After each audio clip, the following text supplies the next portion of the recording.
بسم اللہ الرحمن الرحیم۔ حامدن و مصلیاً اے خان ریسرچ سوسائٹی سے حاضر خدمت ہے آپ کا بھائی مفتی نذیر احمد خان۔ شام اور ترکی کے زلزلے کو عذاب کہا جائے یا آزمائش اور امتحان کہا جائے؟ لفظوں کا چناؤ، جس طرح عمل کی اصلاح ضروری ہے، اسی طرح لفظوں کے بول کا صالح ہونا بھی ضروری ہے۔ لفظوں کے چناؤ میں ہمیں احتیاط کرنا چاہیے۔ حالات یا قدرتی آفات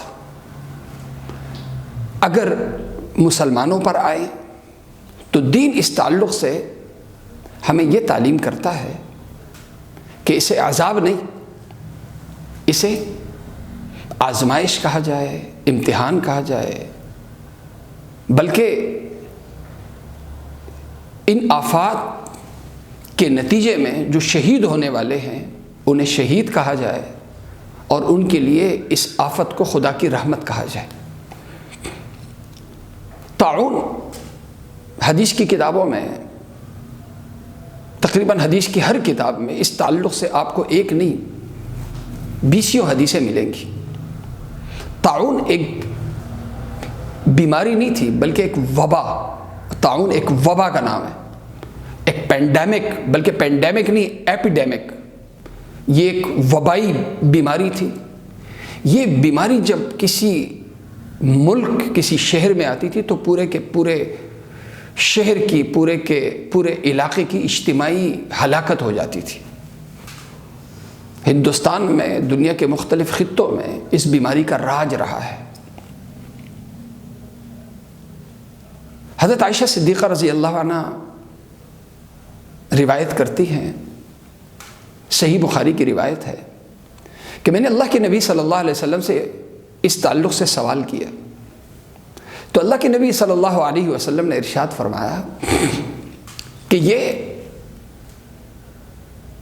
خدا کا عذاب ہے، عذاب یبعثہ اللہ علی من یشاء وَإِنَّ اللَّهَ جَعَلَهُ رَحْمَةً لِلْمُؤْمِنِينَ۔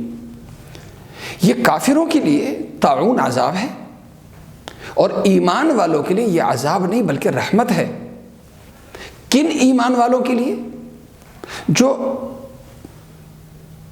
اس بیماری کا شکار ہوں اور بیماری کا شکار ہونے کے باوجود وہ اللہ سے راضی رہے، یعنی رضا بقضا کرے، صبر اور احتساب کے ساتھ، یعنی اللہ کی رضا کے لیے اس بیماری پہ صبر لائیں اور اللہ سے نہ ذہنی حوالے سے نہ ظاہری حوالے سے اللہ تعالیٰ سے کوئی شکایت نہ کرے، تو ایسوں کے لیے طاعون رحمت بن جاتا ہے۔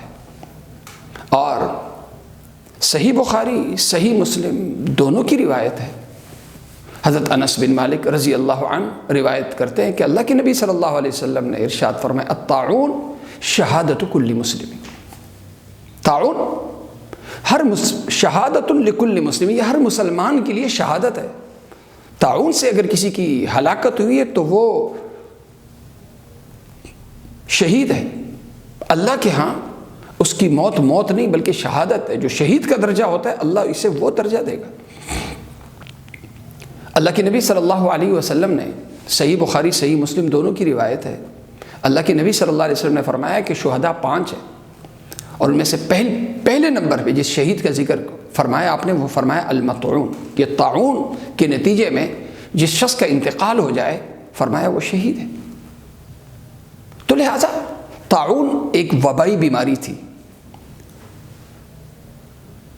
اس وبائی بیماری کو، اس وبا کو اللہ کے نبی صلی اللہ علیہ وسلم نے ایمان والوں کے لیے رحمت قرار دیا اور اجتماعی ہلاکت کو ہلاکت یا تباہی نہیں بلکہ رحمت قرار دیا۔ اور کافروں کے لیے یقیناً عذاب ہے۔ کافروں کے لیے اس لیے عذاب ہے کہ ایک وبا کسی شہر میں آتی ہے اور اس کی وجہ سے کافروں کا اگر نقصان ہو بیماری کی صورت میں یا ہلاکت کی صورت میں، تو ان کا تو مرنے کے بعد کوئی عقیدہ نہیں ہے، ایمان بالآخرہ تو ان کا ہے نہیں۔ تو یقیناً ان کے لیے عذاب ہے. لیکن ایمان والوں کا چونکہ عقیدہ ہے ایمان بالآخرہ پہ اور اصل زندگی ہم اس زندگی کو سمجھتے ہیں، لہذا اگر میدان جہاد میں جیسے کافروں کی گولی سے، کسی کافر کی گولی سے اگر کوئی مسلمان قتل ہو جائے تو وہ مقتول نہیں ہے بلکہ وہ شہید ہے، اسی طرح قدرتی آفت کے نتیجے میں اگر کسی مسلمان کی ہلاکت ہو جائے تو ہمارا دین ہمیں کہتا ہے کہ اسے ہلاکت نہیں، اسے عذاب نہیں، بلکہ اسے رحمت، اور ایسے شخص جو وکٹم ہے اسے شہید کہا جائے. اور اگر کوئی زخمی ہے یا کسی کا مالی حوالے سے، جانی حوالے سے صرف نقصان ہوا ہے دنیا کی حد تک، تو اس تعلق سے یہ بھی دین ہمیں تعلیم کرتا ہے کہ صحیح بخاری صحیح مسلم کی روایت ہے، حضرت عبداللہ ابن مسعود رضی اللہ عنہما روایت کرتے ہیں کہ اللہ کے نبی صلی اللہ علیہ وسلم کی خدمت میں حاضر ہوا تو میں نے دیکھا آپ کو شدید بخار ہو رہا ہے. تو میں نے عرض کیا یا رسول اللہ انک لتوعک واکن شدیدا، یا رسول اللہ آپ کو تو شدید بخار ہو رہا ہے. اللہ کے نبی صلی اللہ علیہ وسلم نے فرمایا مجھے بخار 2 آدمیوں کے برابر کا ہوتا ہے، 2 آدمیوں کے برابر کا بخار مجھے ہوتا ہے. نبی کو بخار 1 آدمی کے برابر نہیں، ڈبل بخار. پھر اللہ کے نبی صلی اللہ علیہ وسلم نے فرمایا ما من مسلم یصیبہ من مرض او ما سوا الی آخر الحدیث. اللہ کے نبی صلی اللہ علیہ وسلم نے ارشاد فرمایا کسی مسلمان کو کوئی بیماری لگے، بیماری ہو یا کوئی اس پہ کوئی مصیبت آتی ہے تو اللہ اس بیماری کو، اس مصیبت کو اس کے لیے رحمت یوں بناتا ہے کہ اس بیماری اور اس آفت کے نتیجے میں اللہ تعالیٰ اس کے گناہ معاف کر دیتا ہے اور اللہ تعالیٰ اس کے ذریعے سے اس کے درجے بلند کرتا ہے. تو ترقی درجات اور گناہوں کی مغفرت کا ذریعہ بیماری بنتی ہے، قدرتی آفات بنتی ہے. لہذا شام اور ترکی کے زلزلے کو ہم چونکہ مسلمان ہیں وہ، لہذا یہ ان کے لیے ہم حدیث کے مطابق رحمت سمجھیں، یہ ان کے لیے ہم مغفرت کا ذریعہ سمجھیں، یہ ان کے لیے ہم ترقی درجات کا ذریعہ سمجھیں. اور یہ ترقی درجات اور مغفرت کا ذریعہ اور یہ شہادت اور یہ رحمت یہ تبھی ہیں جب ایک شرط کے ساتھ جو حدیث میں ہے صابراً محتسباً، جس کے معنی میں نے کیے رضا بقضا، یعنی اللہ سے راضی رہنا، اللہ سے راضی رہنا کہ اللہ میں تیرا بندہ ہوں. یہ آپ کو مجھ سے امتحان لینے کا پورا حق ہے. آپ مجھ سے امتحان لے رہے ہیں، اللہ اس امتحان پہ میں راضی ہوں. اللہ تعالیٰ سے دعا ہو اور اللہ تعالیٰ سے بندہ راضی رہے، کوئی شکوہ شکایت نہ کرے. تو پھر جب رضا بقضا کے ساتھ ان آفات کا مقابلہ ہوتا ہے تو پھر یہ ایسے مسلمانوں کے لیے پھر یہ عذاب نہیں بنتا، یہ پھر ایسوں کے لیے پھر امتحان بن جاتا ہے. اور اس امتحان کے نتیجے میں انہیں کامیابی ملتی ہے، مغفرت کی صورت میں، ترقی درجات کی صورت میں، رحمت کی صورت میں اور شہادت کی صورت میں. لیکن بدقسمتی ہماری یہ کہ چونکہ دینی تعلیمات سے اویئرنیس نہیں ہے، اویئرنیس نہ ہونے کی وجہ سے ہم نفسیاتی مریض ہیں. نفسیاتی مریض یوں ہے کہ مثال کے طور سے کسی کا کاروبار نہیں چل رہا ہوتا ہے یا نقصان پہ نقصان اٹھا رہا ہوتا ہے تو فوراً ذہن 2 چیزوں کی طرف جاتا ہے کہ یا تو میرے اوپر کسی نے کچھ کیا ہے یا مجھے کوئی شدید نظر لگی ہے. اچھا، اور عاملین نے بھی ہمارا یہ ذہن بنایا، جاہل عاملین نے، اور یہ فوراً ذہن جاتا ہے کہ اللہ ناراض ہے. تو بھائی خوشحالی اور بدحالی، دنیا کی خوشحالی اور بدحالی کا تعلق اللہ کی رضامندی اور ناراضگی سے نہیں ہے.